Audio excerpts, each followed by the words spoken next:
Yo, are we live? We're not doing the countdown. All right, let's do it. Nope. Let's dive right in. All right. Okay, cool. Right on. Hell Hey, yeah. cheers, everyone. Cheers. Cheers. I got a Cheers. beer in hand. Aaron's got a little How wine. are you I still had a glass. drinking after last night? Oh my God. What do you mean? What do you mean? What do you mean? What do I mean? The amount of people that hit me up this morning that said, "Oh my God, is TBob still alive today?" Like Ben Jones, you know Ben Jones, my center. Yeah, hell yeah, legend, dude. Sent I'll me never forget Ben Jones. The Ben Jones ripping a player's dread out Yes. and presenting it to you like a trophy, like how a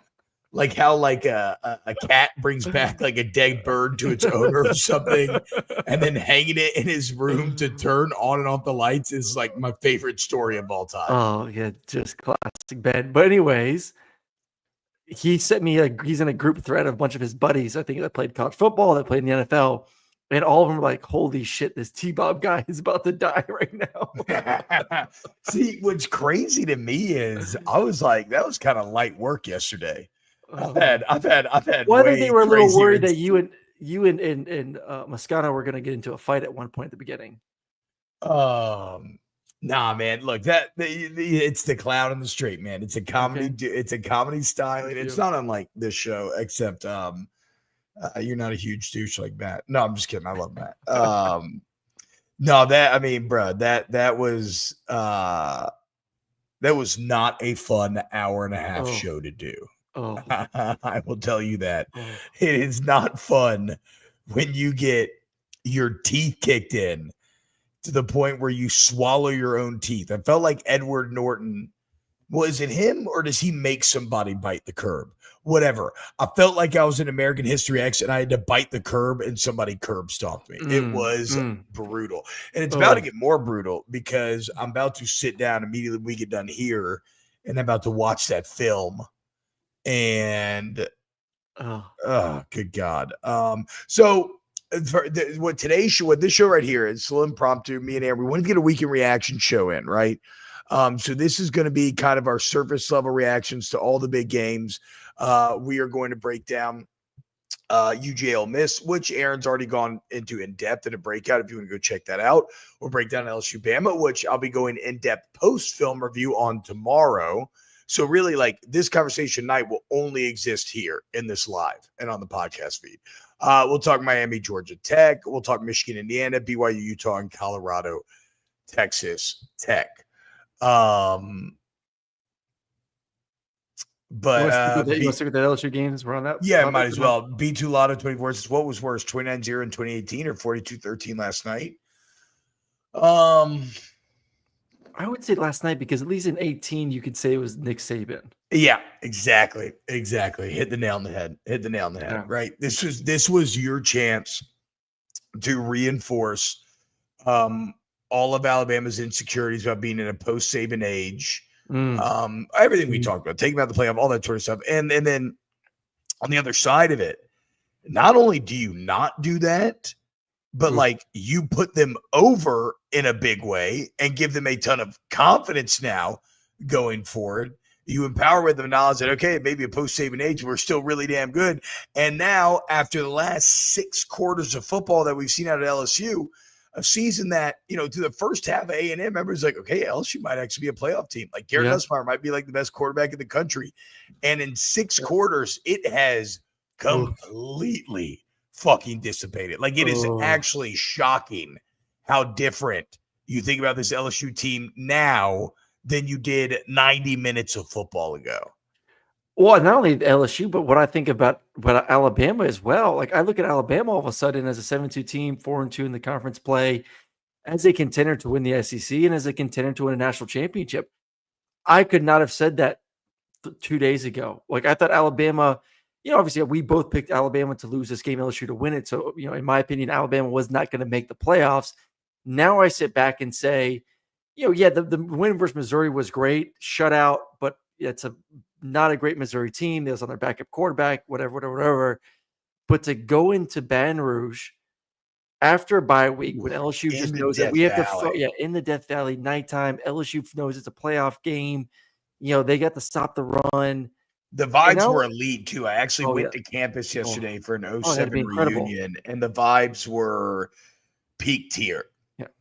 Maybe but save for our stupid ass governor rending a tiger from Florida Yeah, and forcing it into the cage.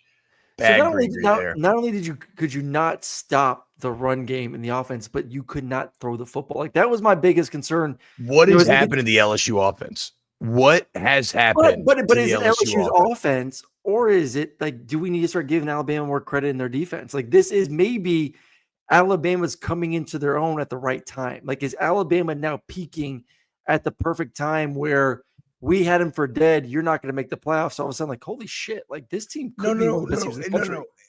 Alabama's defense is great, and but still, or whatever, you don't want to call them great. They're good defense. They're better than based on yesterday. They're better than what we thought heading into it. But what I'm saying is, though, we've seen an LSU offense dominate South Carolina's defense, do really well in the second half against Ole Miss's very good defense. Like, we've seen this team go against some of the best defense in the country and in the conference, and the offense has been fine.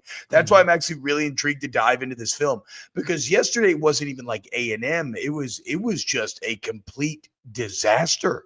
Yeah. Every step along the way. And then even the one moment that you had a sliver of hope, you did what bad teams do. You come up with the fourth down stop with 3 minutes left in the first half. You're down 14-6. Oh my God. Okay, you got the ball now. Oh. If you go score there, it's all different. And you let a free rusher up the middle. Oh. And the mistakes were unbelievable from LSU. The mistakes, the penalties. Yeah. You're at home and you're getting penalty. And then two of the big ones early on in the game were against the two stud tackles. Yeah. Like Campbell has the holding call. Yeah, the hold.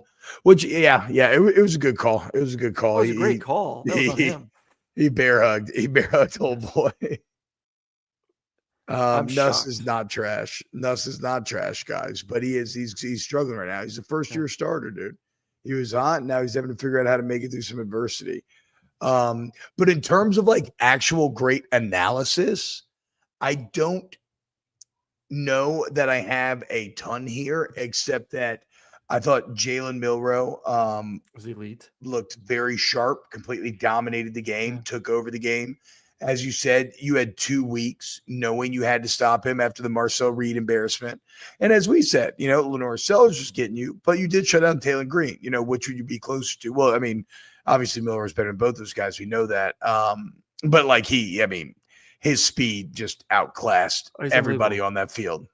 Well, that's what he did versus Georgia in the first half too. Like his speed and quickness and burst is just different. Like the couple of things that really, or a few things that stood out to me in the game is one, when Jalen's healthy, because I think we can all agree that Jalen prior to this game has not been healthy. He has not been himself.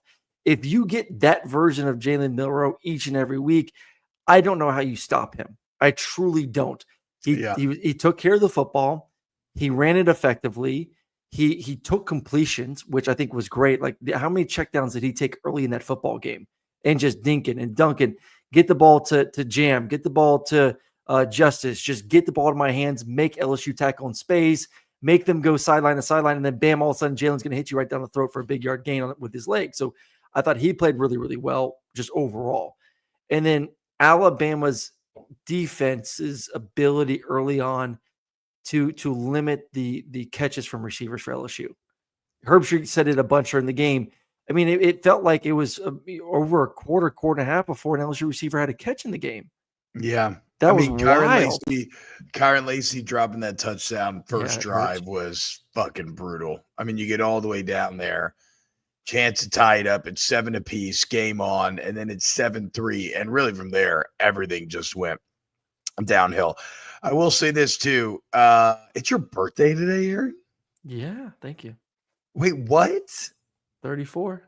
What? Jesus year's over. Jesus year's over? With Bitcoin pushing 100K? Let's go. Thank you, Southern Sports Central Radio Network. Hey, man, definitely appreciate you putting your Gamecocks at number 11, putting the Gamecocks at number 11 on your board. By far one of the best defensive teams in the country. And who's NC seems to get better every week. Lenore Sellers, I think you're trying to say. Is that NC? Could be very interesting if they finish out 9-3. Happy B-Day, brother. Hope you're having a great day. I love South Carolina. I'm not trying to derail this Alabama LSU talk, but I really like South Carolina. But Yeah, I mean, we both chosen to yeah. win this weekend. But well, bro, happy birthday, Aaron. Now I feel awful. I had no idea. I haven't told you happy birthday all day. yeah.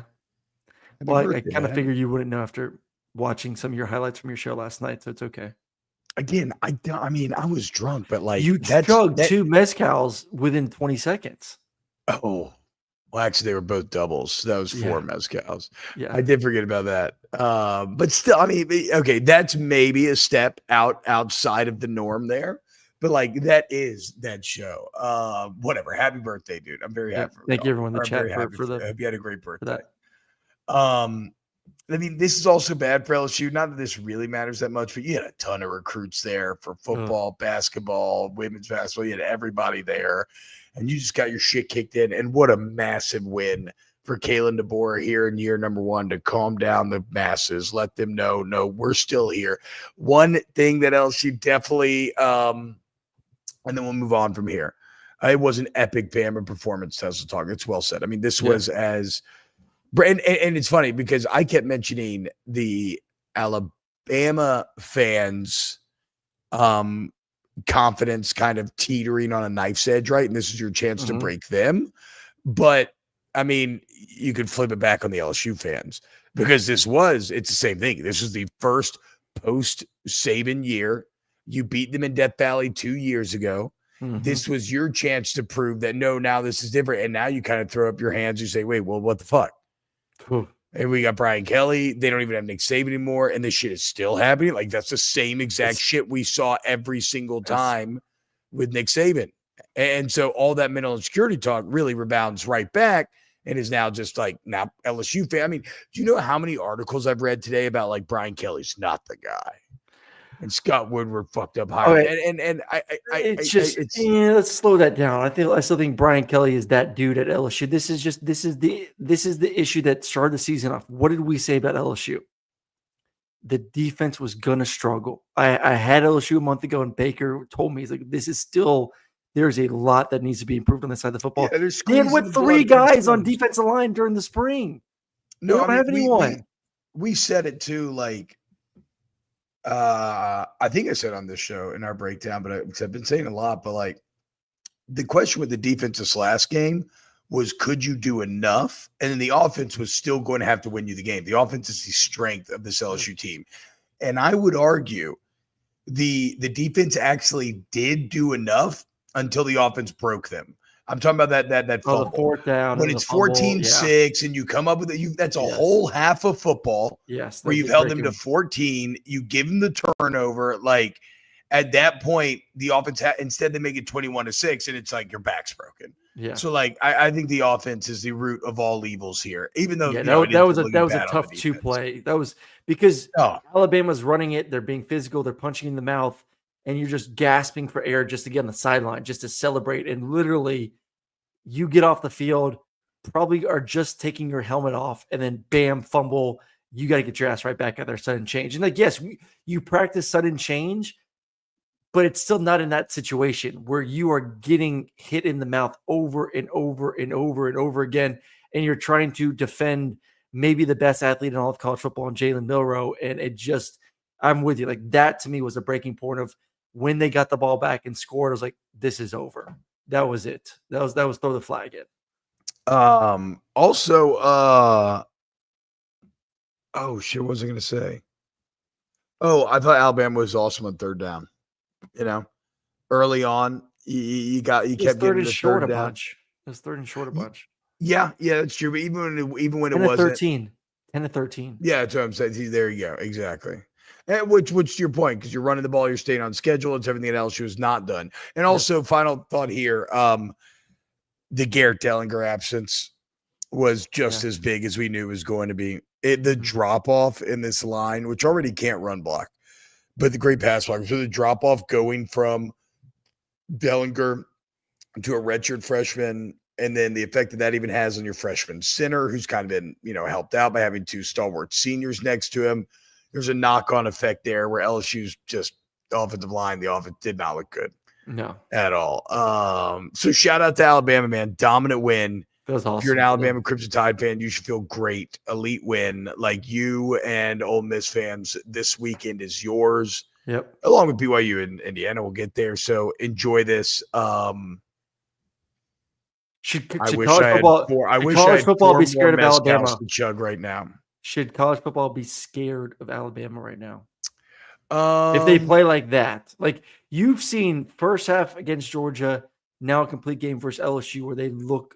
If you bottle that team could beat anyone. Well, no. I mean, but like, I don't think though, and maybe some people will disagree with me saying this and say I'm just being hindsight, but like, I don't think I ever thought Alabama was that bad. No one ever said they were that bad. Like, There's a difference between but being I'm that saying, bad like, and being like a true contender. no, but that's what I'm saying. I never dropped them out. There's much there's no dominant contender. That's been the whole theme of this season, right? They're as much of a contender as any team in the country. And I don't think that's changed. I don't like favor them over like an Ohio State or an Oregon something now. I feel significantly better than I did. Oh no, of course. I mean, yeah, sure. I mean, you can't better. watch that performance and not feel better. Yes. But you were lower on Alabama than I was because I thought I because their big weakness to me was the defensive backfield, and I thought that was as good of a performance as you could have had on the road against that passing attack.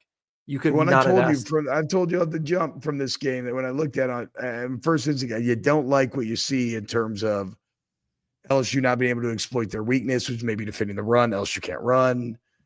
I see Dellinger. LSU wasn't terrible running the football, though. It wasn't terrible. Garrett did not play a good game. Were they not terrible running the football? I mean, Durham had 8 for 63, 4.3 yards per carry, 104. It's not like for LSU standards, like that's a good game. It wasn't like they ran for like it wasn't like Georgia versus Ole Miss where there was 8 carries though. I'm saying he had 8 carries. Yeah, what's the total rushing number? Give me the total. 24 for 104. Yeah, that's not good. But it's not. I'm not saying like that's not. We've seen worse from LSU this year, is what I'm saying. I'll check the like average distance on third down. I felt like you were off schedule still all night long, and that's the second game in a row now. Like A&M was 23 for 24 yards. Let's go back to their loss, or let's see what Arkansas was. Arkansas was better, but like it wasn't an A&M game. No, Arkansas, you ran the ball good. That was your best running game of the year. That's why it was your best game of the year. Yeah, that's true. It doesn't matter. We said our piece. We've gone too long in this game anyway. I didn't mean to go this long in this. All right. Next in the list, let's go ahead and touch on your school, UG-Alabama. Hey, misery loves company, brother. Happy birthday, you know. Here we are, just a couple of shitheads watching our teams. Like, look at us two, sitting in the cuck chair in the corner while the big, angry Lane Kiffin, old Joey Freshwater, fucks your wife as you watch. How'd it feel? Not good. Not good. And the same thing, it wasn't that it was just a loss. It felt like an absolute beatdown. And I hit a couple of these points. Yeah, it was. And I had a couple of these points. Like our big thing and my big thing heading into the game, and sorry if this is a repeat for those who watch my show this morning that I put out on the game. It's okay. But just do it. Yeah. To me, defensive lines wash. 2 great defensive lines. Offensive line, Georgia's with Tate back, and Tate only played for the first quarter, but still, Georgia's offensive line should be able to handle their own. They didn't. Ole Miss's offensive line, they weren't like, I'm not giving them an A+, but they played significantly better than Georgia's offensive line did. Like, significantly. The weakness in that football game was Georgia's offensive line. And it is wild because you talk to people in the building all off season, and hell, even like Carson, and they're saying, this is the best offensive line Georgia's had in 5 years. And you're like, oh shit. And the entire offense, expectations were sky high, and every single one in that team and that offense has not even come close to sniffing those expectations. That offense line got their butt handed to them. There was one play, TBob, and it's hilarious. I don't know if you've seen it. It's a run play, and it looked like a screen because the center, both guards, all 3 missed their blocks. And Cash gets the handoff. Rusty right now, dude. Cash gets the handoff, and 3 defenders are there to tackle him as soon as he touches the football. 3. We said it. Okay, so first off, I agree with you, right? We always say, can Ole Miss finally pass the trenches test This is the first time Yep. in which they actually did. And I'm not surprised from Ole Miss's defensive line, right? Because that was No. one of the main Yes. things we said going into this game. That's why I chose Ole Miss, was like, when that defense is locked in, they beat the fuck out of quarterbacks. And Carson Beck is a pocket quarterback, and they like, that felt like a pretty good matchup. But I'm with you. I am surprised at how well the Ole Miss offensive line, Yeah. not say they're dominant or anything, but like No. to how well that they played, because that has been the roadblock in holding them back against the UGAs and Alabamas for the past few years. And so if you are an Ole Miss fan, I know you were hurt and leaving Death Valley a few weeks ago. You have going to be on cloud 9 right now, because not only did you win like a massive game, and that's awesome and everything else, but you did it with elite defense and tough physical play. But that's what they did all year, though. No, I know, but still, you got to do it against Georgia. I don't give a fuck if you do it against whoever. I agree. But think about how Ole Miss handled South Carolina, which is crazy, with how good South Carolina, with how much better we start to think about South Carolina. Like South Carolina didn't stand a fucking chance in that game. So yeah, this is like this to think about where Lane Kiffin started a few years ago with this program, offense, embarrassing, even all this sort of stuff, to now the physicality, the size, the athleticism, only scoring in the 20s. I mean, bro, the perfect start for Georgia makes the final score even crazier. What was it? Wasn't it a pick straight into a touchdown? It was just this thing. It was multiple things. It was pick to touchdown. Jackson darts out. In comes Austin Simmons. So you're like, oh my God, can Georgia, like, I'm watching the game before my game started. I'm in the booth watching it. I was like, oh my God, Georgia's about to go.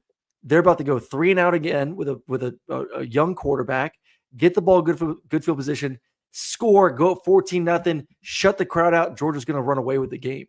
And then Austin Simmons comes in there, roll out, boom, first down. Throws a couple other just freaking darts. And Lane talked to me about this kid when I had him about a month and a half ago. He's like, Aaron, this kid's special. He's got everything. And like, they are, obviously they love Jackson, but they talent-wise, Austin Simmons is more talented. And you saw that yesterday. To come in cold and drive the team down the field to tie it. Yeah. I thought, to me, that changed the game a little bit too. You're like, oh shit. Like, the backup quarterback can come there and do that. If Jackson comes in, that shouldn't be possible. That shouldn't be possible. I was shocked when I saw that. And they're doing it without Trey. They're still doing it without Trey. Which again, though, I feel like, wow, yeah. So Simmons finishes 5 of 6 for 64 yards. That's crazy. Yeah. No, so I feel like too, though. Yes. On what am I? Oh, wait. My bad. Did I just stop talking out of nowhere? You did just stop talking. I don't know if you froze. Okay. I clicked on our YouTube like video to look at something, and the audio started playing, and it was you talking. So I thought you interrupted me. So then I was just sitting here, and then I'm like, wait, no, this show we just did. Well, shit, this is a disaster. Okay, I can't remember what I was We're talking about Trey Harris not playing. So this is something that I do think, though, that was good analysis by us, is I think Jackson Dart has grown in the Trey Harris absence. Yeah. He was way overly relying on Trey Harris early on, and now he's been forced to go to Juice, to Watkins. Dude, the touchdown throw in the third on 3rd and 6 to Juice Wells was a dime. That was in a window. So I think he's gotten better there. What I thought was so impressive too is, Ole Miss was constantly settling for field goals, and Georgia could not take advantage because how dominant the defense was. And they were hitting plays against cover 2, which is not easy, but like the middle of the field was just, those receivers were getting there. Watkins is so damn fast. He's so fast. So overall, I walk away from this game saying, like, okay, Ole Miss, like, the big question was, same thing with Alabama. Big question, secondary. Can you slow down LSU? You've been exposed this year at times. They walk away smelling like roses. Ole Miss, can you handle Georgia's front that dominated Texas? And we said this last week. The difference was you can't rush Jackson Dart the same way you can rush Quinn Ewers. It's Yeah. not the same. He's not a statue. You have to be a little bit different in the rush. So it wasn't going to be as easy as going against Texas. But could you protect? And they did. So now I walk away this game saying, like, oh my God, Ole Miss is pretty. Can the offense line keep doing this? We'll find out. But receivers are probably the best receiving core in America.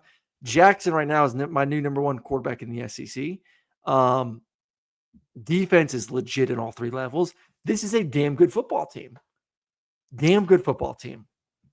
So you walk away feeling great. Georgia, on the other hand, and we got to talk about Georgia here. I feel awful. So I want to look at Georgia's. Here's Georgia's. There's not a game.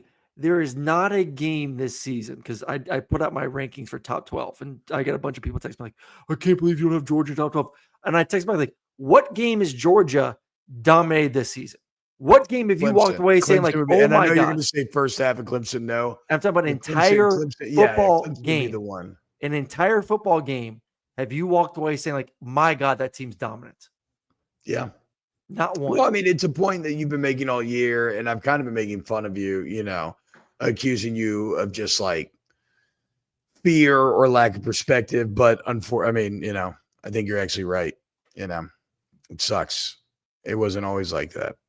I didn't think it was like that. But yeah, at a certain point, you got to call it what it is. Yeah. How about this? It kind of feels, Aaron, a little bit. Your traditional pocket passing quarterback is on the hot seat in college football this year. They are struggling, dude. I mean, everywhere you look, if you cannot run, like look at how you have to rush somebody who can move around versus somebody who doesn't. Mm-hmm. Like that's why Ole Miss feasts. That's why it's just I don't know, man. It's a tough and I know it like every year is going to be different. Yeah. But in 2024, pocket quarterbacks are dead. In 24, they're not dead in football, but in 24 college football, well, I don't know. Curtis Rourke is out here balling. At least in the SEC, you still have. I mean, obviously Texas is number 3, Penn State's number 4, Indiana's number 5. Those are all pocket guys. Aller, you don't give Aller any. I know he looked good against. Was it Ohio State running football? But like they will run him. Yeah, but yeah. I don't know. I don't consider him like a dual threat quarterback still. No, but more than half of the quarterbacks in the top 12 are dual threat guys. I'm with you, and I think this is something that Georgia fans have been clamoring for Kirby Smart. Is like, can we please get a dual threat quarterback? You had one in Justin, and that thing just fell apart. Obviously, it's a difference maker. It really is. And again, I don't think it's like just 100% either way. It's just this year right now, it feels bad. All right, we got a ton of super chats, Aaron. Do you have anything else in this game?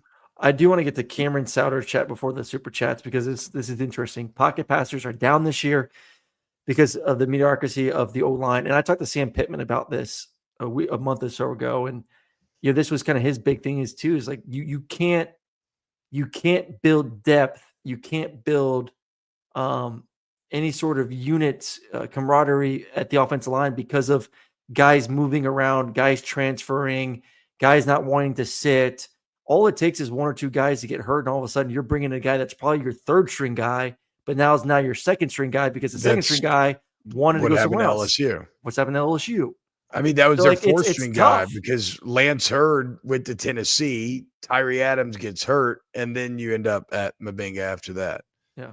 But like Lance Hurd was somebody who would have been next in line, but he looked awesome in a small sample, and so he gets paid by Tennessee. The 6'6", 320-pound men don't just grow on trees. If you're good, you will be found, and someone will put you in a starting lineup. It is hard to keep those guys buried on a depth chart. All right, we got a ton of super chats to get to. Our guy Turner Young is back in a big way here. Fucking Turner Young, $2 chat. I'm too drunk to take this chicken. Turner Young, $5. Brian Kelly is that dude when it comes to killing innocent volunteer staffs at the film practice. Turner Young, $2 super chat. Rest in peace, Harold Perkins. That was all. I do agree. This was a game. Yeah. certainly where Perkins spying Milroe or, just scheming up something for him. This is like where, you miss Harold Perkins. Turner Young, $5 super chat. Guys, Bama being good is one thing. Our team's scared of them. Fuck no. This ain't 08 through 12 Bama. But of course they got talent. But come on, bruh. I agree with that. Like, I don't think anyone's scared of him, but I still think people still view Alabama as Alabama, even though there's not Nick Saban. That brand is strong as hell. You still feel it when Alabama's on the field. I mean, I agree, but LSU has suffered more than most at their hands. But what about Georgia? Yeah, I said more than most. Did I say more than anybody? No, I said, but what did I say last week when we started breaking down the game? I was like, the first element I kept mentioning was the brand. Sharon, more wine. For me to extricate the brands from the schools. Hey, Caitlin, give me Sharon, some meatloaf. It's my birthday. More wine. Yeah. She can't hear me. That's why I'm doing that, but I'm not that big of a Yeah, Caitlin finally came to Whiskey and Wine last night. What do you know? We fucking lose. Fucking you call her out. What a dick. You're such a dick. I did. I said fuck my wife on the show. Turner Young, $5 super chat. Welcome to being a Husky fan. This is where we were talking about how sad we were. Turner Young, $5. You want to cry about getting cucked? Imagine beating Oregon with the better version of Jaden Daniels. Then your coach goes to Bama and Oregon's number one. Okay, that is true, Turner. We'll line up 3 cuck chairs in the corner and we can all sit there and hold each other's hands while we watch. Turner Young, I don't know if I'm allowed to read this necessarily. I'll let you read it. Yeah, I need Aaron's Magic to tell me if Jed's good. I have not watched much of Washington this year, to be honest. So I'll do some more watching. I watched them beat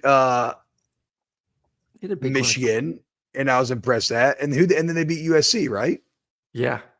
Yeah, a couple good wins. Yeah. I think Jed's going to be fine. I think that was a really tough situation he took over. Oh yeah. Turner Young, $2. Austin Simmons, good as fuck.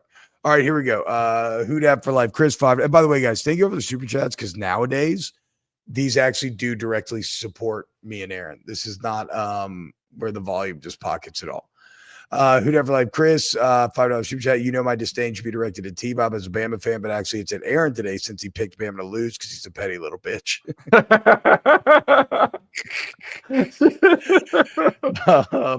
Who'd have for like Chris? Night games in Death Valley where dreams go to die. LOL. Yeah. Okay. $5 from Turner Young. By the way, Bam fans enjoy now, but holy shit, DeBoer, Courtney Morgan can't build a roster for shit. Did you know Ryan Williams only 17? Turner Young, $2. That's why Will Rogers sucks. And then finally, Turner Young, $2. Bow down to Washington. Motherfuckers don't do heroin. You know what? I want to go back to my boy. Sam. I agree, Turner. I agree. Don't do heroin. And I like Washington. They got cool colors to it. Don't do it. So the South Carolina this weekend, I said multiple times on the broadcast how much I love South Carolina. I think I've said it on this damn show a million times. I said it multiple times. They should have been ranked in the first playoffs. I believe they're a top 12 team. I feel like they could be with anyone. And I have all these South Carolina fans like throughout the game, like tweeting at me, like, you're just so salty from the time you play. I'm like, what the fuck? Like, I'm like praising he's you. Literally been like. Yeah, that's why I asked one of the fans. I was like, are you not hearing anything I'm saying? Because I feel like I'm just literally waxing poetic about South Carolina this entire broadcast. He goes, well, you called Diego Pavia a mini Tim Tebow. I'm like, well, I can't just like not talk good about Vanderbilt the entire broadcast either. So like, kind of give me something here. So wait. So I didn't get to listen. Did you say Pavia the whole time? No, I said it correctly because I had the. Okay, you said Pavia. You said Pavia on the broadcast. Whatever my board said, I said. What are you, fucking Ron Burgundy? Yes. Like, man, I don't know, dude. I just read it. Whatever's on the board. Whatever is on the board is how I read it. They break it out for me,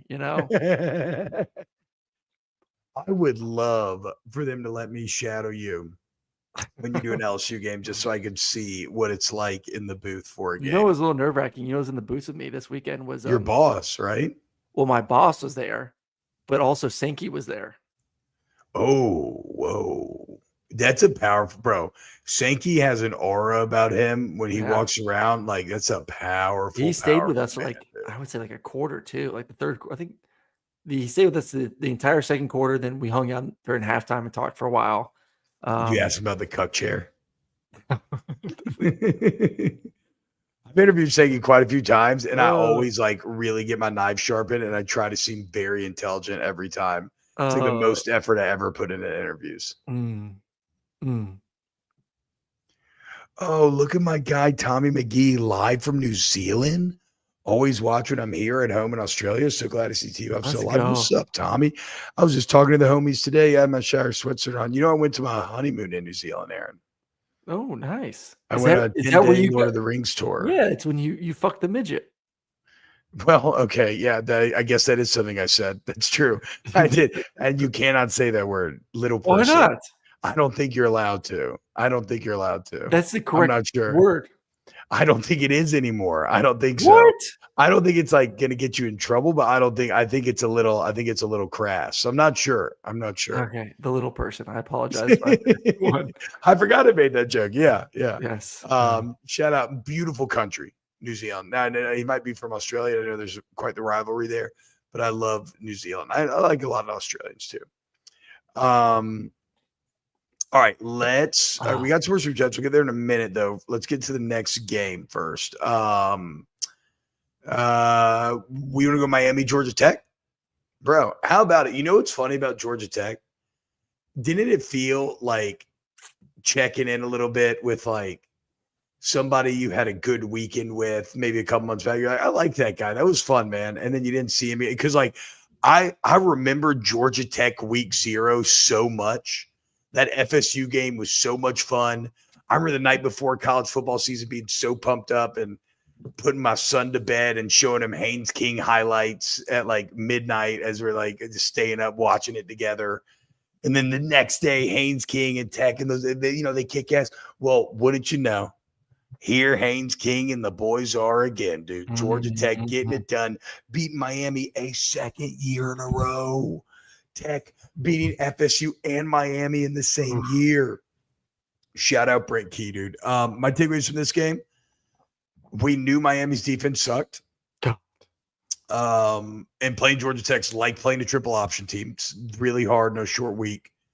But I did not think there was a defense on Miami's schedule capable of stopping Cam Ward and company. What went so wrong for Cam Ward here, Aaron? I don't think for the offense. I know. I mean, it's for the offense as a whole. I mean, I don't think there was like a major anything wrong with them. I mean, the fumble sucked, Bro, but this is the highest scoring offense in the country.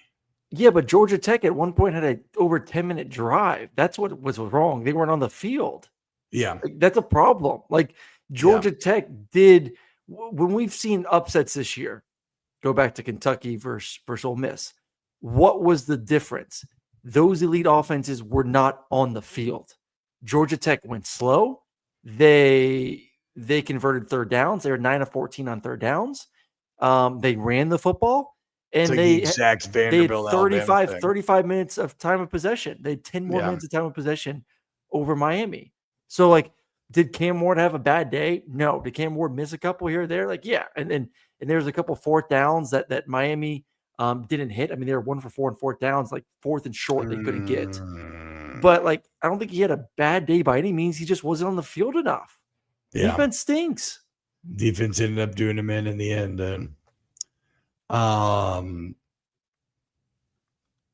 It's for Miami. It's just like, man, you really had everything in front of you, but you kept playing with fire this entire year. You kept messing around. They're not out of it. Like, don't act like they're dead. Magic. Don't act like they're dead. Why are you acting like they're dead? Yeah, I mean, yeah, I guess that's true. They win the ACC, they're still there.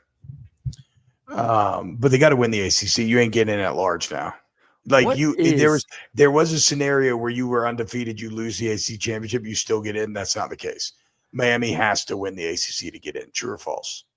Like this probably eliminates any scenario. If we wanted to bring up our Microsoft Paint again, which maybe we'll do tomorrow, this probably eliminates any scenario where the ACC gets 2 teams in. Just one now. What Yeah. is golly? This is the crazy thing. I feel like we need to show this week. And I don't know how entertaining it will be, but I need to know how all these tiebreakers work out for each conference. Sounds awful. That sounds like reading legal papers. I will do the because research the SEC, and I will try to SEC make it may easy to have understand. the SEC may have 4 or 5 teams with identical records at the end of the season. I think it's like you can have 6, 10-2 teams in the SEC or something now. You remember you and I when we did the preseason, when we broke each schedule down, like, oh my God, this could happen. Yeah, everybody. And it's going to happen. 10-2. That is true. We were all like, how are we getting all these people at like 10-2? And we're like, because none of them play each other somehow. You know who I liked from this Miami Georgia Tech game? Malik Rutherford, number 8. He's so tiny.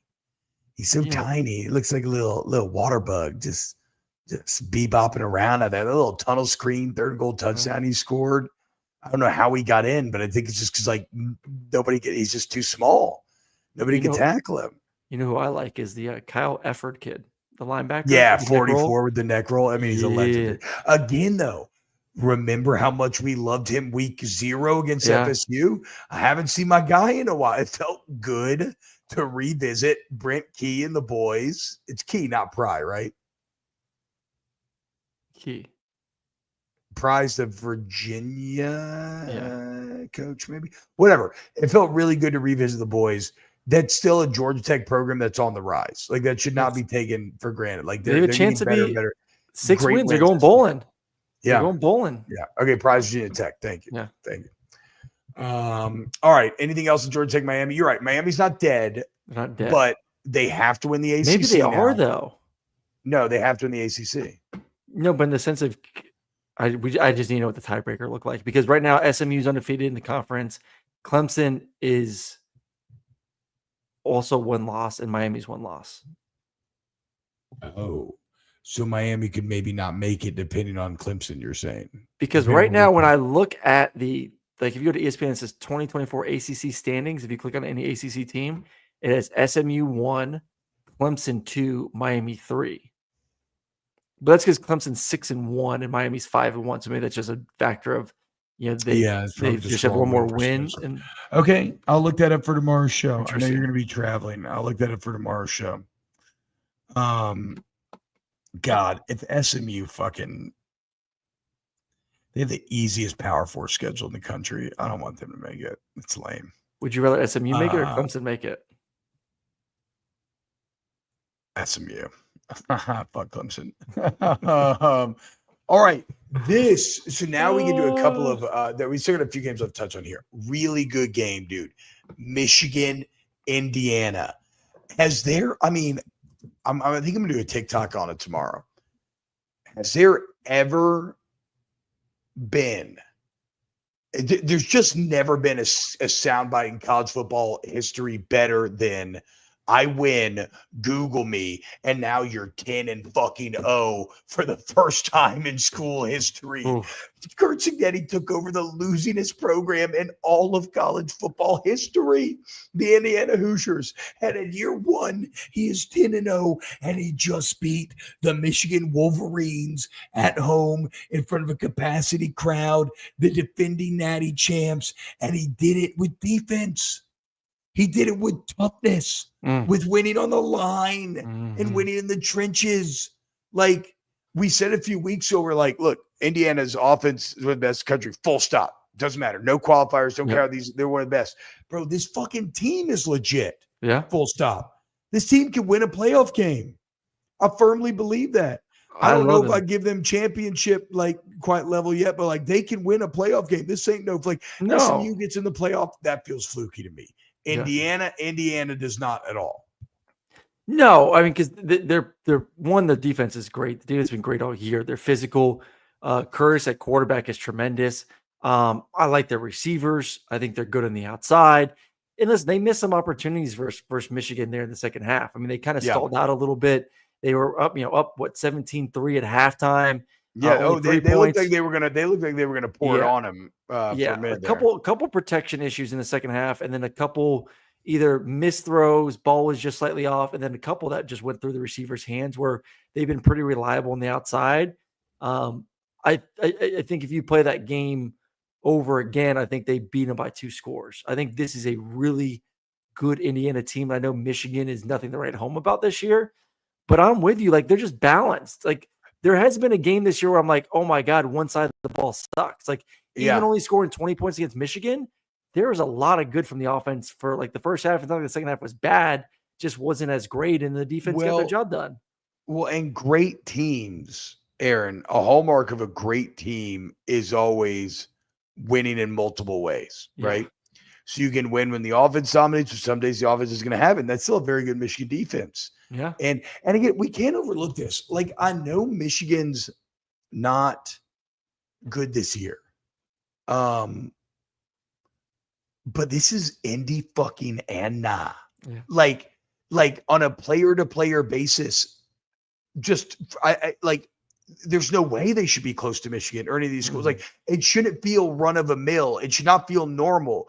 We should feel even more shocked than how we do that they won this game. This is Indiana. They're god awful. How do they have the depth of talent on that roster to compete? Like,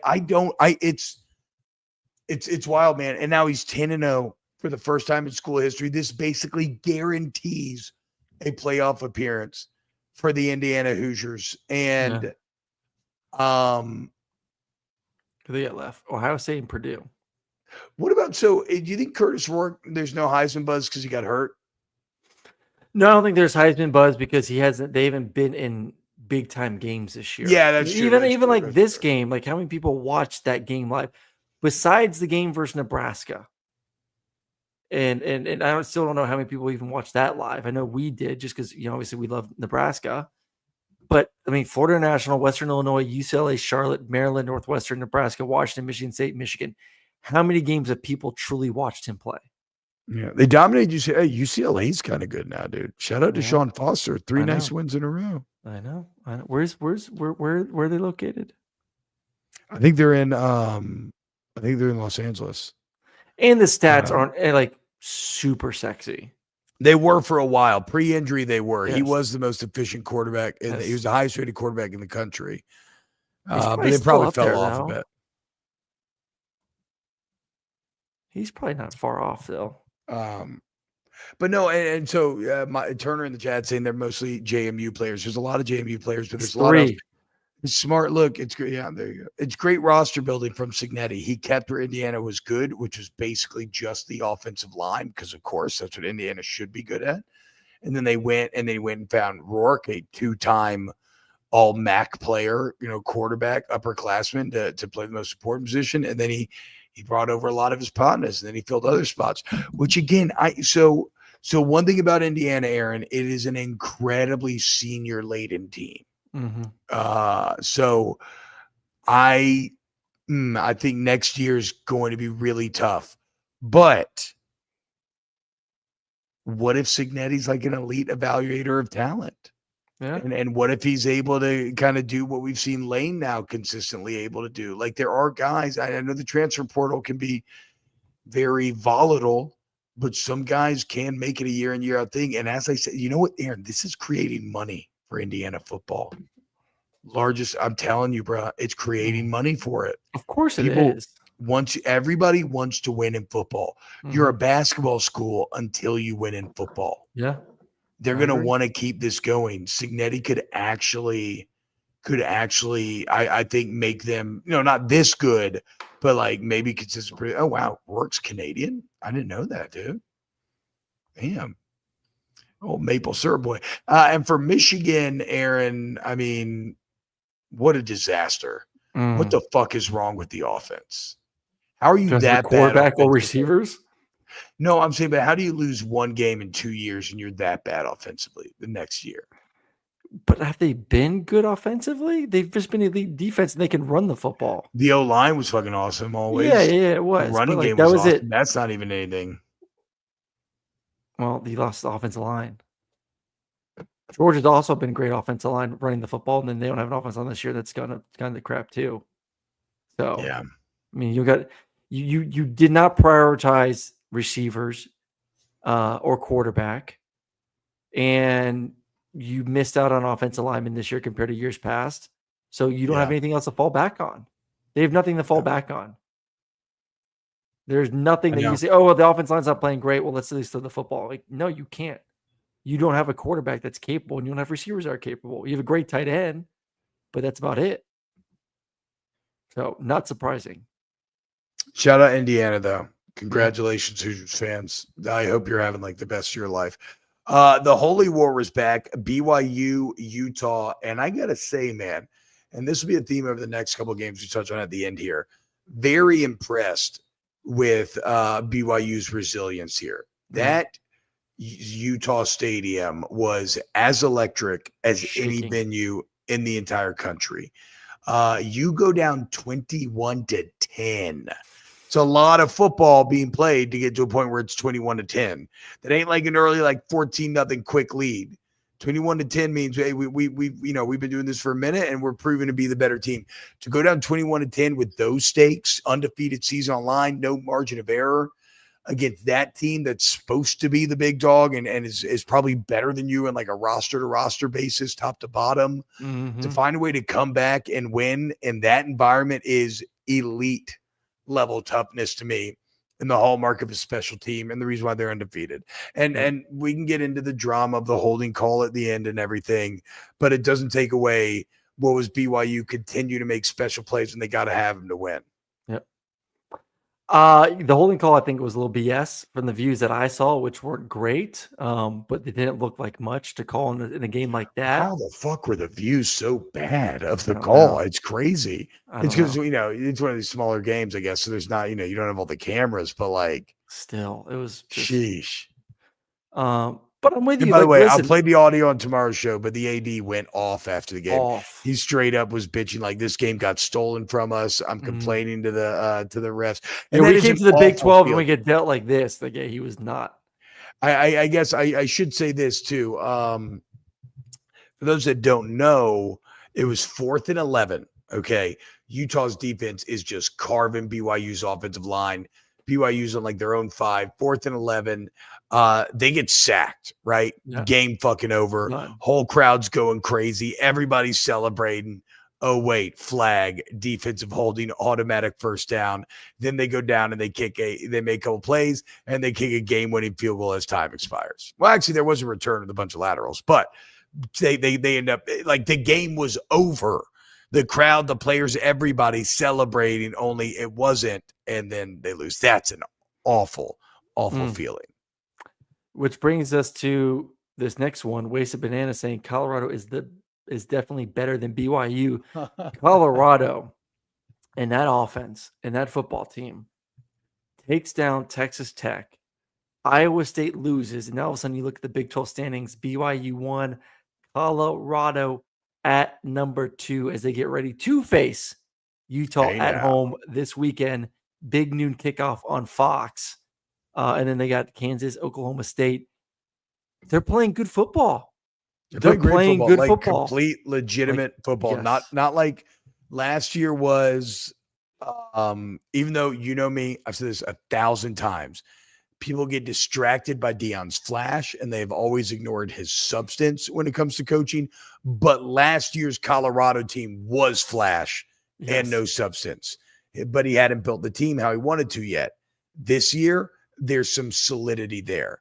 Yep. The defense is pretty salty. They're not great, but they're salty. They play well. They can run, they can protect and run the ball a little bit better. Like they do some of your more traditional football things really good. And then you just have fucking superstars in Shedeur, Travis Hunter. How about Shiloh getting some love to end the game this time around? They're so good. They're so fast. I mean, it is unbelievable the speed on that offense. The speed felt so extreme in this game. Oh my god! Like the difference in the speed, the athleticism for Colorado felt like the difference. What it was even like Travis. I mean, it was all the receivers like getting those guys the ball in their hands. I forgot who it was. I don't know if it was Wester or Shepard, but there was one receiver. Wester had a couple that were crazy. Yeah, like he took it and you're like, my God, that dude can freaking fly. Well, it's very funny. I mean, I wrote right here, the athleticism of Colorado shown in this game. Get your playmakers the ball in space and let them make plays. Like it wasn't like Shedeur was having to drop dimes 30 yards down the field. He was throwing, those beautiful, perfect swing passes, which are underappreciated from the quarterback position, where it's like you basically set that guy up to run. But yeah, man, it was just like get the ball to the playmakers and let them work it. Come on, Buffs. God, I'm cheering for him. I'm not gonna lie. I'm cheering for him. I agree. I mean, so Travis Hunter goes 9 for 99 in a tud. Wester goes 6 for 82 in a tud. Shepard goes 8 for 79 in a tud. And again, this is another game where you went about toughness and resilience. Colorado's down 13-0 at the end of the first quarter. And at that point, I think we would all be lying if every single one of us weren't thinking like, oh, damn, okay, well, here we go. We go. We all knew it. Colorado probably not that actually good. Here we go. They're, this is their true form. And no, man, they came back and they won, and they shut the door with a defensive play at the end because Texas got the ball back with a minute left, down 7. They could have had a chance. It's a very good Texas Tech offense. Taj Brooks was awesome once again. But then great pass rush, a huge difference from last year as well. They're way better getting after the quarterback. Forces a fumble. Shiloh Sanders scores, and then Shiloh literally does the Dion Prime dance celebration in the end zone, post-game winning, game-clinching tud. I thought that was a very cool moment, seeing number 21 Sanders doing the prime dance in the end zone. And this is a battle. This is a good back-and-forth game. This was like, this was such a gritty on the road. By the way, it is their 4th road win this season. That's the most for Colorado since 2002. Where are the prime haters at now, guys? Gone. Let the praise be as loud as the criticism was. Well, now the problem now is the bar has now been set to like, oh, well, if they don't win, move the goalposts. They're going to move the goalposts. Like if he doesn't win the Big 12, like, oh, I told you. It's like, what? Bro, think where Colorado was 2 fucking years 1-11, and then I think the average loss was by like 29 points in those 11 losses, something like that. It was like outrageous. And now 2 years later, it's nearly Thanksgiving, and they're leading the conference, or second. They're in the conference championship game if it ended today. Yes, with a chance to go to the fucking playoff. It's crazy. Get a bye. I mean, we could be looking up in a month from now, and Colorado is ranked number 4. Colorado's ranked number 4, getting a bye. Bro, you know who's got the sweet path actually in this 12-team playoff? Because how we do it with the 4 auto bids getting top 4 seeds, the 5 seed. The 5 seed gets to play the group of 12 team, and then group of 5. Group of 12. They'll get to play the group of 5 team, and then they'll get to play the lowest ranked top 4 seed. But they still have to play an extra game. Yeah, but what if you don't play in a conference championship and you're the 5 seed? Or who would like? It was whatever. When it was like Ohio. I saw it was like Ohio State would play Boise State, then Ohio State would play and then BYU. Yeah, like come on, that's fucking great. That is great. I agree with 5 seed, 5 seed gang stand up. Fuck trying to win the conference. See, Georgia's just playing smart, Aaron. Georgia's not going to be the 5 seed's the problem at this point. Like, let's be real. Georgia may not even get a home playoff game. Or Mayfield said the SEC championship game, go to hell. Give me the 3rd bid out of the SEC. Exactly. Yeah, but 3rd bid is going to give you like number 7 through 10. It's not going to give you 5, obviously. Well, I'm very intrigued to see how they treat conference champion losers. Because it's at odds. This is a sport where when you lose has always been critical to how we rank. Mm-hmm. But the dynamics have changed significantly where it's like, are you really going to reward a team who didn't make the conference championship, but maybe has one less, but then they've done that's how I mean, we got screwed my junior year where we beat Florida head to head.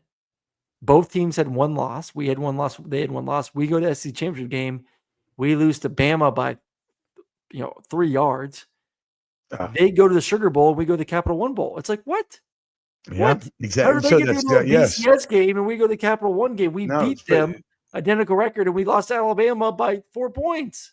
So that's what I'm saying. So how we treat them, how the playoff committee treats them will actually set a massive, massive precedence. Yeah. All right, let's close Super Chats and we'll get done.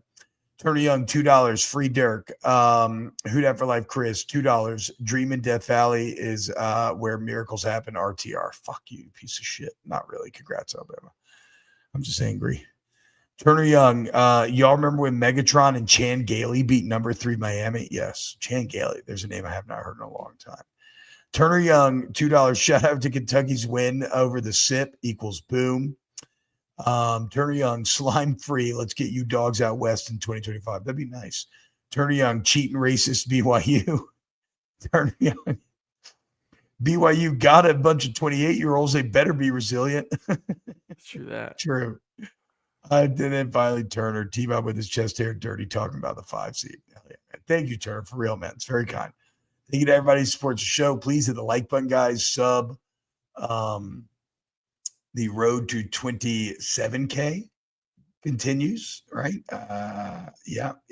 So we'll see you tomorrow. Aaron will be traveling, but I'll do a solo show. We got a lot to recap. We'll go through the top 25, other stuff like that, play all good clips, whatnot. But we love you, and thank you so much. We'll see you on the next episode of Snaps. See y'all.